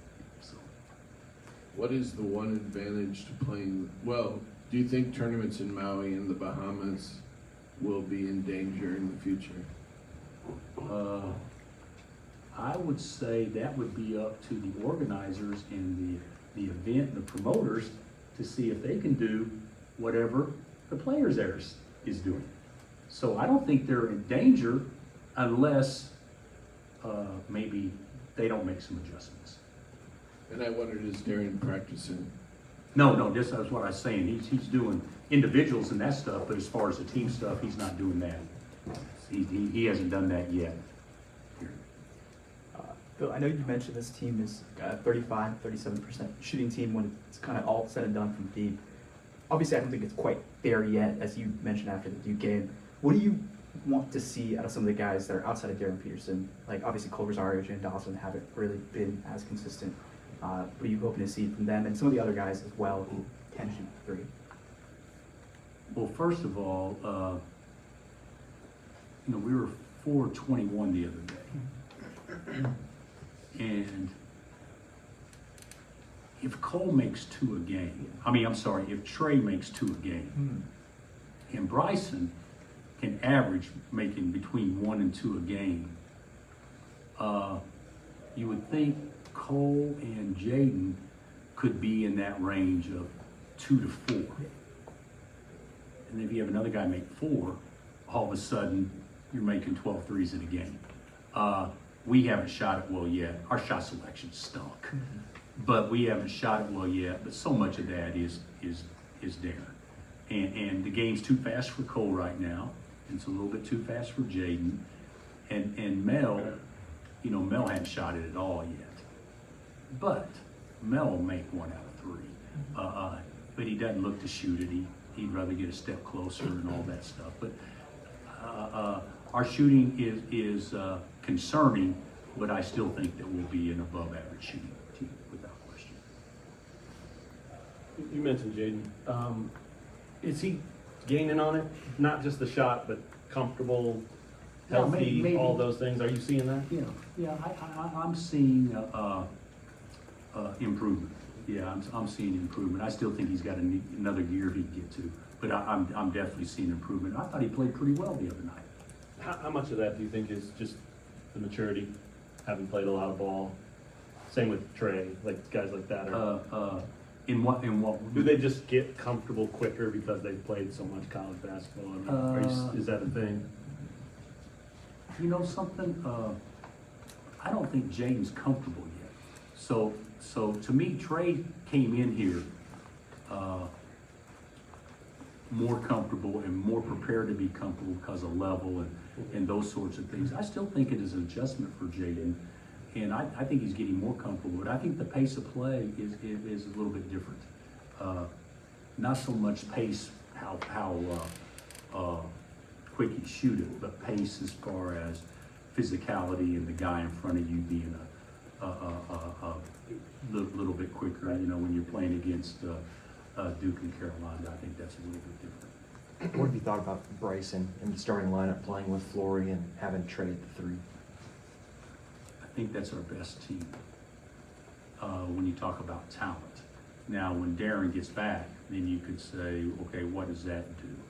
But I think right now that gives us the best chance. And depth-wise then in the front court, how important is smart fouling decisions for guys like Bryson and Flory? It's not only smart fouling decisions, it's learning how to play without fouling, and it's the perimeter being able to guard your man so you don't put the big men in harm's way where they could actually pick up cheap fouls because you broke down. So I think we can get better at both of those, but it's both important. They're both important. Notre Dame's top 2 players, you've probably seen them on tape a lot. The guard scores as good as anybody in the country. The big rebounder. What do you think of those 2 guys? Well, those 2 guys, yeah. And coach's son, scores the ball too. So I think they've got 2 really good perimeter scorers, and they got a big guy that looks like could be a tight end type or a defensive end type in the NFL. He's a strong, powerful dude and a great screener and a great rebounder. So yeah, they've got nice personnel. There's no doubt about that. Do you have any memories of playing Notre Dame as a player, and what do you think of the renewal of this? They haven't played since the 80s. What, Kansas and Notre Dame? Danny Manning had a big game. You know, Gary, I haven't really given that a lot of thought. Yeah, I mean, Notre Dame, that's a great game, regardless of when you play it, because name recognition, and they've been good over time, and all those things. And of course, they're very well coached and well drilled, and come from an NBA background. So they know what they're doing without question. So it'll be a hard game. All right. Thanks, Coach. Thanks, Coach. All right. It's KU head basketball coach Bill Self previewing next week's Players Era Tournament in Vegas. Hey, if you missed Rock Chalk Sports yesterday, we had a special guest, Mitch Bales from Game Day Men's Health Lawrence. Check us out on Apple Podcasts, Spotify. I want to shout out Game Day Men's Health Lawrence. Love that partnership that we've got going there. They're doing great work. Game Day Men's Health Lawrence. Google it and check them out because they're doing great stuff over there. After this, some game picks. Plus, we're going to hear from some KU football players, Dak Brinkley and Blake Harold. Rock Chalk Sports, KansasNation.com. I'm DJ Withers, and you're watching KansasNation.com. One of the guys who really came on in KU football's loss to Arizona a couple weeks ago is edge rusher Dak Brinkley. What a bright future he has. Let's hear from Dak Brinkley earlier this week. Just going back to the Arizona game, you get the chance to get your first 2 sacks. Just how cool of an experience was that? Man, it was very awesome, to have back-to-back sacks. Not a lot of people to do that, especially for that to be my first 2 sacks, so that was a very cool experience for me, and I just hope that I can get more. Over the course of the season, just how do you feel like you've progressed to be in this position to be productive like that? I feel like I've progressed very well. I come in every day trying to elevate the standard, so, elevating the standard and that showing off on the field, I feel like I'm progressing very well. So, do you feel like the game's slowing down for you? Yes, I do. I come in here and watch film with Coach Deneen and Coach O every day. Appreciate those guys taking the time out of their day to coach me up, So I feel like the game has slowed down. I want to talk about your mentality coming in, right? Because obviously you had a couple of veteran guys kind of sitting over you, and then now, especially after the last game, you've earned that playing time. What was your mentality kind of going through, understanding that, all right, if I kind of, wait and I keep on working, I'm going to get my chance? Yeah, everybody has their own race, and I feel like, I just stuck to my own race, just trying to perfect my craft and do what I do daily. So just coming in to work every day, I knew it was going to pay off, still paying off. Which one of those 2 sacks was your favorite? I would say the second one. I really like the second one, but both of them are actually my favorite. Walk us through the second play then. Like, what do you remember about it? Remember seeing and feeling? I just knew that I saw one of my teammates get back there in a hurry, and I was like, man, I got a quick decision to make. So I took the inside on the O-lineman, and I seen him break DJ's tackle, and I was like, I'm here. So my eyes got wide as soon as I made the tackle, man. I was super excited. What do you think about Iowa State's offense so far? I think they're a great offense. They're a great run offense. I think they can pass the ball. The quarterback's been there for a minute, so he's a vet. So we got a lot this week, and we're gonna prepare for him. They use a lot of tight ends. How does that change things up front for you guys? It's nothing too different. We just stick to our game plan, what Coach DK has planned for us. So, just sticking to what we know and running our defense. How does Rocco Beck, compare to some of the other quarterbacks you've seen so far? This will be my first time playing him, so just watching him on film, he seems like he's a very sound guy. Watching him play last year, it seemed like he was very sound, and he has a good pocket presence. So it'll be an exciting game going up against those guys. You battled injury your senior year of high school, a little bit this season too. So what's it been like to be able to play consistently again? It's honestly I just been very thankful. I wake up, I go to sleep, I pray each night. Just to be able to have a full, healthy season and to be playing right now is just amazing to me. So I just thank God for everything. For you now, second year in the program, where do you feel like your body has kind of progressed as you've gotten more weight room time with sleep? Yeah, Coach Lee, he's on me every day I'm in the weight room. So I feel like my body has been progressing very, very well. You know, I've gained, I'm almost like 250 now, so I've gained a couple more pounds. And just being able to run and make plays at this weight, you know, I'm just very happy. I know you're supposed to kind of keep the main thing, but obviously, you know, trying to get that 6th win, trying to get bowl eligible, how much are you kind of thinking about that going into these next 2 games? You know, I'm thinking about it a lot because I want to send my seniors out with a smile, you know. I don't want to send my seniors out, obviously, how it was last year, you know, those guys not being able to play their another game, a bowl game. So I would like to let these guys earn another game to show their talents and what they can do. Having DK, who's been at Iowa State, obviously, how much has he told you guys about the environment that you guys are going to go play in? You know, he's told us a lot. He basically told us that it's us versus them, so we're going to have to strap up. They're a pretty good team, so. Thanks. That's Dak Brinkley, one of many young, talented defensive linemen for KU. Another one, Blake Harold. He's really come on. Let's hear from Blake earlier this week. Blake, just overall, what do you feel about you guys accomplishing during the bye week? I think it was good. I think we got our bodies right. I think we practiced, still got better. We're able to do both of those things, so I think we'll be ready to go Saturday. What were some of the big points of emphasis from Coach DK or Coach Panagos for you guys during the bye week? A lot of the same stuff we always emphasize: effort, attitude, execution. Just make sure we're doing our job and do it at a high level. You know, the players got, I think, Saturday and Sunday off. Do you go home? You stay here? Yeah, no, I went home, had some time with the family, so that was nice. Yeah. Is that nice to have a little kind of mental break in what is a long season? Yeah, no, it's good. It's a long season for sure. It's good to go home, kind of see the people that drive you and stuff like that. So it's good to see them. How does Rocco Beck compare to some of the other quarterbacks that you've seen this year? He's a talented QB.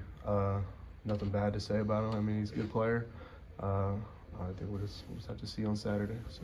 What do you think about their offense in general? Do a lot of stuff, a lot of shifts and motions and different sets and stuff like that. So it'll be a lot of gaps to fill, but I mean, I think we'll be ready for it. Yeah, you utilize a lot of tight ends in some of their formations. Does that change much for you up front when they have 2, 3, 4 tight ends on the field? Maybe some checks and stuff like that, but it doesn't change our game plan. Doesn't change what we're going to do out there on Saturday. How far is Iowa State away from where you grew up? About 2.5, about the same drive to Lawrence as it is there. So, Utah. I was gonna say, you know, a lot of players on the team, and not a whole lot, to be honest. I don't come from an area of a lot of D1 football players, so I don't know a whole lot of people personally, but I mean, heard a few names here and there. So.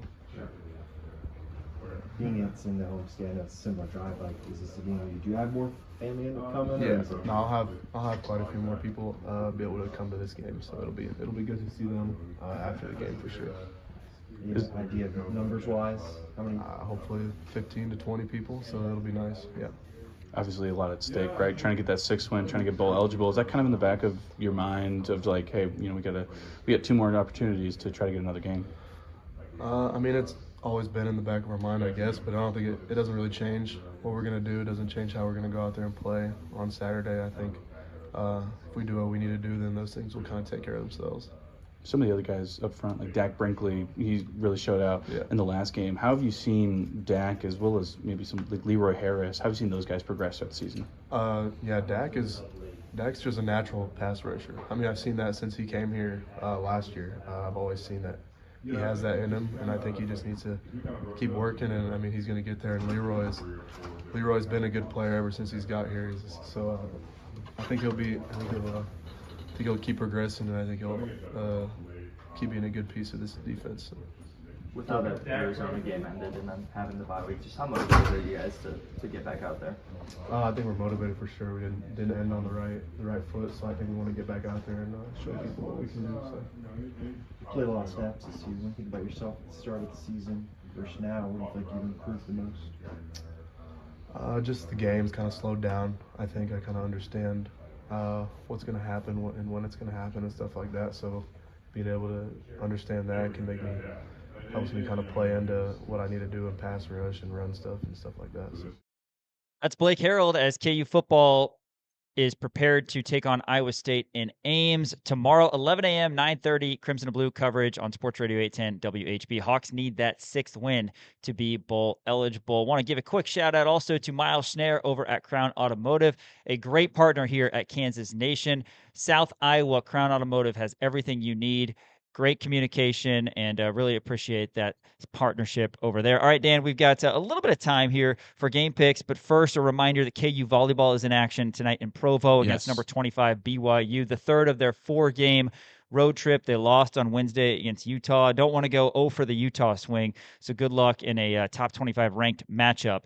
The Kansas women's volleyball team taking on BYU. The Kansas women's basketball team, they will take on Oral Roberts Sunday, trying to remain perfect after a big midweek win against Minnesota. Hey, let's just talk KU, Iowa State. Yeah. Give us the line and who you like before we move to the NFL.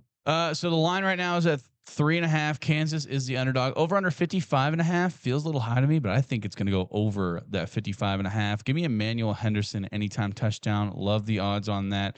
Also, Dan Courtwright special. Kansas wins. Kansas covers. Which you also did in the basketball game against Duke. I did, and KU both of them 10.5 point underdogs. did not hit. All right, let's talk NFL. I hit We'll those go unders, quick, but if you need to spend a little extra 30 seconds or so on the Chiefs game, you can. Chiefs 5-5. They need to just start winning. I mean, they 6-1 the rest of the way, I think would be acceptable, get you in the postseason. They got the Colts, though. Chiefs are minus 3.5 at Arrowhead, over under 50.5. This game right now will determine their fate for the rest of the season because they have to beat the Colts. The Colts are one of the teams that they're chasing in that wild card game. They're a 3.5 point favorite. It's at home. I think the Chiefs are going to get it done. Love the under 50.5. I think this is going to be a defensive kind of game. I think Daniel Jones is not looking very good. Jonathan Taylor's fantastic, but they're going to run the ball, going to burn a lot of clock. So I think the defense is really going to hold up strong. Under 50.5 seems like a lock to me. Chiefs cover. Lightning round here. Lions minus 12.5 over the Giants, over under 50.5. Give me the under in this game, not touching the line. Sam Laporte is out for the year. So I think, again, defense is going to come up strong. Lions, 12.5 seems big to me, but give me the under. Bengals +7 hosting the Patriots, over under 51.5. Love the Patriots on this line. Drake May has got something to prove.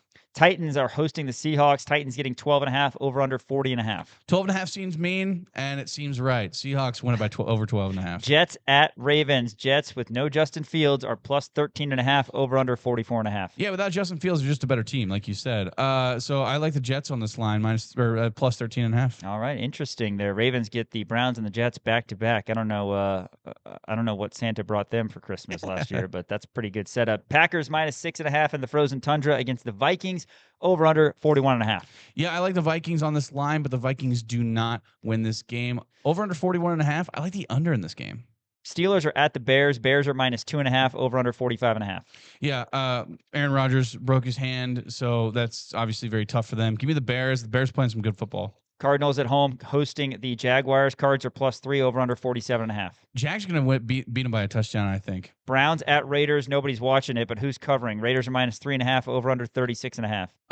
Under 36.5. This game is going to suck. Eagles at Cowboys. Cowboys are +3, over under 47.5. I like the over in this game. It's at 47.5. Public likes it too. I like the over. All right, we got two more really quick. Saints hosting the Falcons. Saints are -2.5, over under 40.5. Always fade the Saints. Falcons win it, even though Michael Penix Jr. is out for the year. Rams are -6.5. Sunday Night Football hosting the Bucks, over under 49.5. Buccaneers pull this one out in a Baker Mayfield revenge game, +260. KansasNation.com all weekend, all of next week for all your coverage on all things KU athletics. Appreciate you guys watching Rock Chalk Sports. For Elijah Schmidt and Gabe Boucher and Dan Courtwright, I'm Sean Kellerman saying we'll catch you this weekend and all of next week on KansasNation.com. What's up, everybody? Dan Peterson. Everybody go check out KansasNation.com.